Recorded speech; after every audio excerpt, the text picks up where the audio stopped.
அங்க மோரியா தேசத்துல காணப்படுற ஒரு மலை மேல நீ பலி செலுத்தணும்னு சொல்லி கேட்கிறாரு. இந்த கட்டையெல்லாம் யார் சுமந்துட்டு வரா தெரியுமா? ஈசாக்கு சுமந்துட்டு வரான். தன் தகப்பனால் நேசிக்கப்பட்ட தகப்பனுடைய மகன், தகப்பனுடைய குமாரன் மலை மேல கட்டையை தூக்கிட்டு ஏறிட்டு இருக்கிறான். இன்னொரு பக்கம் இன்னொரு மலை இருக்குது, கொல்கதா மலை. தேவகுமாரன் அவரும் ஒரு கட்டையை சுமந்துட்டு மேல ஏறிட்டு இருக்கிறாரு. இந்த மலைக்கு பேரு இந்த மோரியா மலை, இந்த பக்கம் கொல்கதா மலை.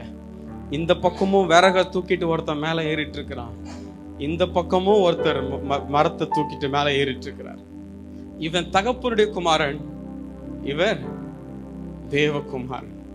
வெற்ற நேரத்துல மேலன் சத்தம் கேக்குது, பிள்ளையாண்டான் மேல உன் கைய போடாத, ஆமென், அவனை விடு.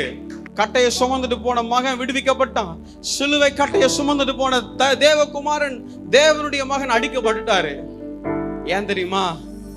தகப்பனுடைய குமாரன் விடுவிக்கப்பட்டதுன்றதுக்காக. தகப்பனுடைய குமாரன் யார் தெரியுமா? ஆதாமுடைய சந்ததியா இருக்கிற நீங்களும் நானும். நீங்க, நான், என் பிள்ளை எல்லாம் ஆதாம் வழி வந்து தகப்பனுடைய சந்ததி. நாங்க ஆபிரகாம சோதிக்கிறதுக்காக இல்ல, உன் பிள்ளைய விடுவிக்க போறேன் இப்படிதான்.